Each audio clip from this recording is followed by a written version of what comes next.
Hi guys, welcome back to the channel. Totally strange video for me to make today. I've come out to this is like my little outhouse, keep all my tools, and I'll say some of my tools, not all my tools. And I've come out today a way to do a bit of tinkering with stuff, and the whole it's an old air raid shelter and it's actually flooded out. I mean, I've got my wellies on, water in it's probably about that deep, so decided I'm going to have to give this place a tidy up.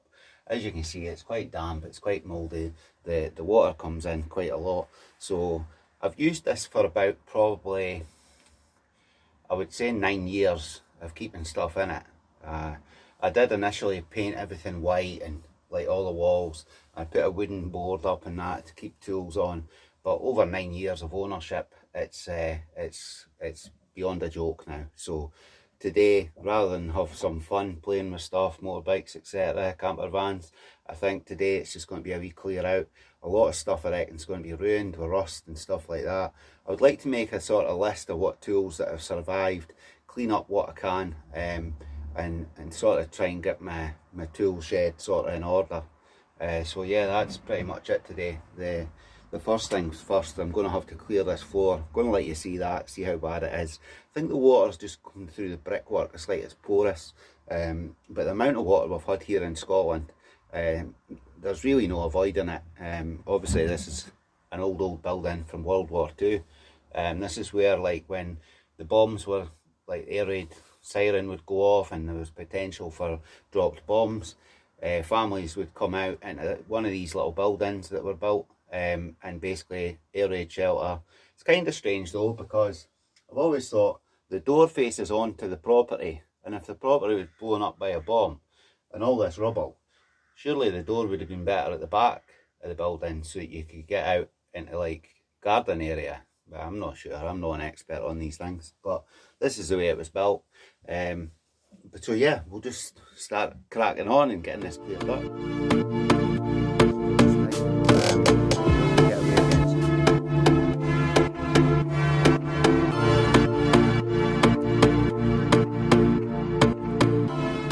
So, as you can see, quite a bit of water in here. Certainly not the best place to be keeping expensive tools. That's why I said earlier some of my tools, because it's basically some of my less expensive stuff that I would keep in here. And also it's just been a dumping ground for, like, you can see there I've got my brake discs hanging up there. So that was from my XJ900S that I restored back in, I think, 2010. So I don't know why I keep stuff like that. I'm kind of a bit of a hoarder. I've also got up on this side, like, an old side panel. I've got various little bits and bobs from, like, a VT.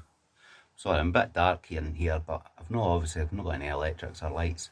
So yeah, I've got bits for a VT 500 that I did as well. I had two VT 500s back in the day. I say back in the day, probably about 2015, I think.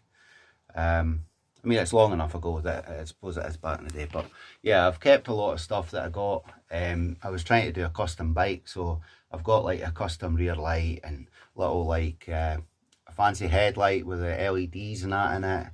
I've spent a lot of money on stuff that just never gets used and that as well. So yeah, definitely a clear out. I mean, I don't know if any of you that are watching this are a bit like myself, where you think, you know, you'll keep something because it's going to be handy one day, and that one day never comes and you've got so much stuff. But I don't really like throwing things out, because you throw things out and chances are within the next 6 months, the thing that you're throwing out is when you need it, and you're like, why did I throw that out?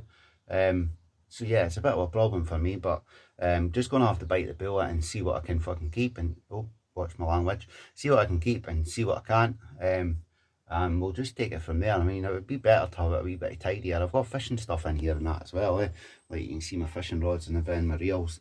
I do like a wee spot of sea fishing from time to time. I wouldn't say it's one of my main hobbies, but I do like to do it a wee bit relaxing, preferably in the better weather. So I'll get all my fishing stuff in one place as well, because when it comes to trying to find what I'm needing, I can never find it either, because I'm leaving everything in such a mess. So yeah, let's New Year's resolution say, try and sort my sheds out, write a list of all my tools that I've got that I'm keeping, and then it gives me the opportunity to know what I have, what I don't, and I can maybe start buying myself some new tools as well, which is always a bonus. Everybody likes to buy new tools. So if I've got a list and I can sort of say to myself, this is what I need, this is what I've got, you know, going forward, I can treat myself with some new toys, some new tools, and it'll just be handier when I do decide to take up hobbies like fishing and that. When the weather gets a wee bit better in the spring, I'll know exactly where everything is, I'll know exactly what I've got, and I'll, just like with the tools, I'll maybe be able to go buy myself other things, maybe new hooks, new weights, stuff like that, stuff that you maybe lose in the rocky and seaweed terrain, and you never really replace it because you just tie on another weight and away you go. But obviously your supply over the years starts to get lower, so I did do another video where I went fishing. I went to a fishing shop called the Edinburgh Angling Centre, and it was absolutely fantastic. But while I was there, the stuff that I was buying, it was for a place called Kingenny Fishery, so it was kind of like a different type of fishing from sea fishing. I was fishing for stocked fish and in a bait pool. So yeah, the stuff that I bought that day isn't any good for my sea fishing type of hobby. So yeah, that's another thing that I'll maybe get sorted out today while I go through this shed. Yeah, I've got old camping stuff as well, which, let's be honest, yeah, I mean, everybody that watches the channel knows that I've got a camper van now. I've had camper vans for a number of years now, so some of my camping equipment, it's sat in here in the damp conditions for so long that it's probably not up to much. It'd be nice to get that all out and check what's good and what's not as well. So yeah, let me just crack on and get the floor clear. So this here, I'm going to show you. This is a tool set that I got. I was a forklift driver in a factory that distributed, a warehouse that distributed tools. And they used to get demonstrators and stuff in, and pre-patent tools and stuff like that. So once they were sort of tested, and if the supply went through and everything, the prototype stuff was allowed to be kept by some of the staff there, obviously at the manager's discretion. So one of the managers was kind enough to donate this to one of my causes when I was at that time building one of the bikes. Don't know what bike, but he gave me this socket set. I'll let you see it here. It's an Armstrong socket set here. It was really handy back when it was new. I've left it in that shed, so obviously it's got a bit wet and things over the years. It's quite in poor condition. I did used to use this quite a lot. The foam's all full of water there. I'm going to try and clean this up because it's quite sad to see it in such a sorry state. So I think that's going to be a bit time consuming as well while I do this, clear this air raid shelter. Let you see the air raid shelter from the outside. It's basically just a brick built sort of shelter there. It's been handy as a shed, you know. If it was a wee bit drier, it would be a bit better. But yeah, like, so as you can see, it's quite a bit rusty. I've had this for nearly 20 years, maybe over 15 years anyway. But until I got my new sets and that, this was kind of my go-to one. But as you can see, it's no traditional, it's kind of like a hollow one. And the reason for that is, I'll let you see if I can get one of these rusty sockets out. So the sockets there, if you've got a long threaded bar and a nut at the bottom, it was really cool because you could basically, I'm not going to try and assemble this because obviously it's too rusty, I need to clean it up first, but basically you could drop that down on the ratchet through a threaded bar, and you could get the nut off and just ratchet it right up through that threaded bar, which you can't really do on a conventional kind of 3/8 or whatever socket set. You could use normal sockets on it as well if you wish to, because oh my god, this is stuck in here so solid. But we had let me see if I can get this out. We had adapters for this as well. I say we because my dad used to use this with me as well. So yeah, there's the adapter, and I mean, it's all stuck with foam. Sorry for my camera work, I'm just using my phone for this. Yeah, you can see once I clean that up, basically because it's geared, you can drop it into the ratchet, and then the other end, it's just a standard sort of socket section. I think a 3/8, it's not a 1/2 inch drive that. So yeah, you're able to put normal sockets on and then use your Armstrong ratchet for them as well. But the reason I stopped using this, and I'll be totally honest, so you've got the extension bars and stuff, and it's missing now, but let me see. Yep, I'm missing the bit that I was going to talk about, but there was a big bit that we used to use to get the plugs out of the Bandit 1200 that I'm currently using as my project bike. So I've said before that my dad owned that bike at one point, and we're trying to change the plugs.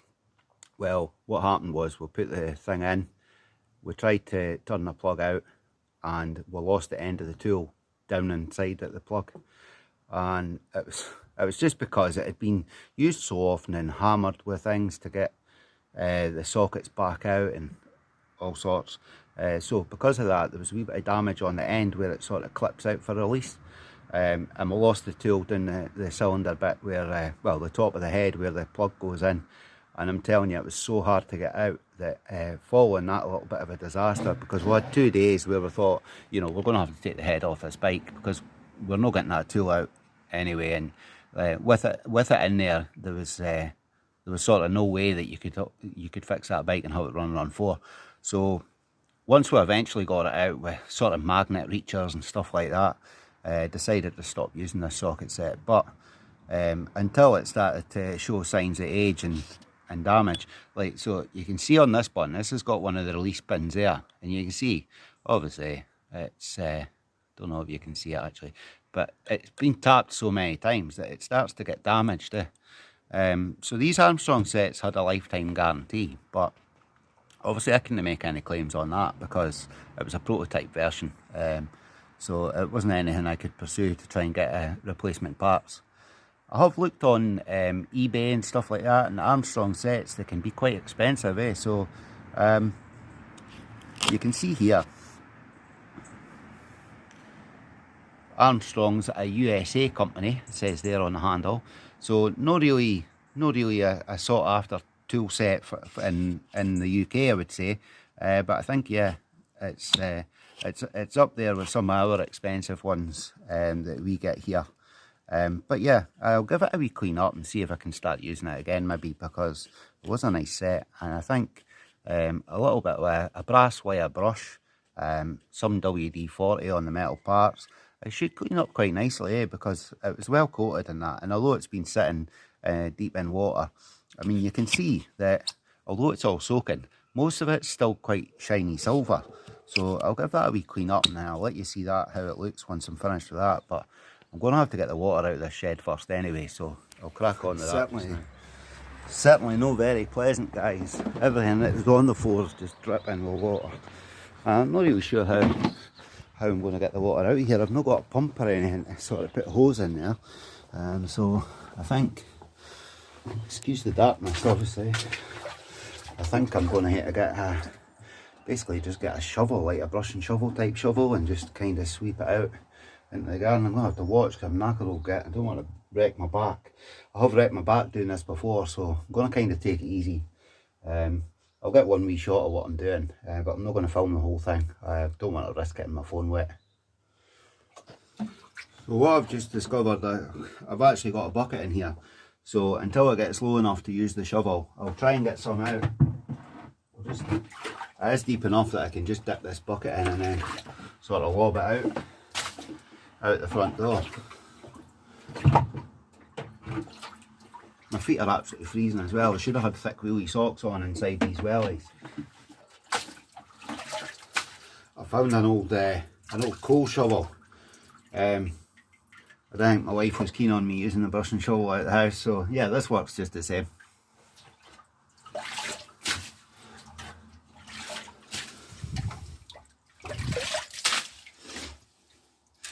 It's going to take a little bit of time, I think, guys. There is still a little bit of water in here, but maybe get it all swept out. And sweeping all this. It's amazing how much stuff's in here, guys, that you wouldn't expect. I've picked out probably on about 6 or 7 massive worms now. I don't know how the worms get in here. They must get in through the door because they're not coming through the brickwork. And I've actually started to think although I said earlier in this video that the brickwork's kind of porous, I'm wondering if I had a better door on there. I wonder if a lot of the water's coming in through that step there. It makes sense because obviously water's going to the lowest point. I'll maybe look into making the door a wee bit better, more substantial. Certainly worth a try. Over the last few years, the rains that we get in Scotland seem to be getting a bit worse. Obviously it's all to do with climate change, but I certainly had a few years where this didn't flood. So now that it is, I mean, the rain we've had's been horrendous. You've probably seen it on the news. So I think why I'm so bad at doing stuff like this is I get easily distracted, guys. So I've discovered these little balls. I have no idea what it is. It's obviously eggs of some sort. If anybody knows, let me know in the comments. But another thing that I did find, which is kind of just bringing back memories, this little tool here. I mean, it's not rusty, it just needs to be clean. But it's been sitting soaking as well. And I'll let you know what it is. This is actually the tool. I used to have a little MGF that I blew the head gasket on. I think they're prone for it. And this is the lockout tool for basically locking the cams. We take the belt off to remove the head. You've got to lock the cams and everything to get everything lined up when you're putting everything, the timing and that back together. So yeah, that's what that little thing is. I didn't realise I still had it, but not that I'll ever need it again. Another one of these tools that you just buy in the moment. So it's doing my nutting doing this. It's actually harder work than I thought it was going to be. And I'm discovering that I've kind of lost stuff that I didn't really want to lose. I had this stereo here, all boxed. Yeah, the intentions were to put that in my camper van. I've still just got the standard head unit in there. This was a really good head unit. I had in one of my old cars a couple of years ago, but it's been sitting in water, so I'm not even going to try and attempt to see if it works. I'm just going to have to throw that out as well. And I'm probably going to find quite a few things in here that are destroyed. But it's my own stupidity, you know. Shouldn't have just left it here thinking that it was going to be fine. Be a word of warning for wherever you guys keep your stuff. Make sure it's dry. It is quite easy to have stuff get water damaged. I mean, I've got Haynes manuals and stuff in here as well that have gone all like sort of wavy with damp. I will try and dry them out with a wee air gun, see if I can save the books, but most of them are probably going to go in the bin as well. It's pretty disappointing. Right, so what I've done is I've got some hot soapy water in that bucket there, and I know I shouldn't be adding more water, but I need to get these clean as I can. So I'm going to get these a soapy wash, and then I'm going to wire brush as much as the rusty stuff off as I can. And then once they're cleaned up, I'm going to spray them with a little bit of WD-40 just to keep them protected, and then I'll dry out the foam. Hopefully it'll be okay, but we'll see how it looks at the end. A wee bit, as you can see, I think I've saved it. There is a couple of wee sort of black marks on that socket there. I'm just going to sort of clean up the rest of it. I'll put a photo in of the finished results at the end of this video. There we go, guys. It's as clean as I'm getting it. There is 3 small things missing, 2 sockets and one of the adapters that I used for taking spark plugs out of motorbikes. Maybe find them when I start clearing out that shed a wee bit more. All I've done today is sort the flooded section, so let's hope it doesn't rain again. Anyway, I'm actually starting to feel the cold. Trying to clean that socket set's kind of taking its toll, so I'm going to tie this video up here today, guys. I'm going to finish the shed on a later date. At least I've got the water out of it just now, and I've saved a socket set as well for the, well, at the very least. So I'm going to tie this video up. Well, thank you for watching, and I'll see you on the next one. Bye for now.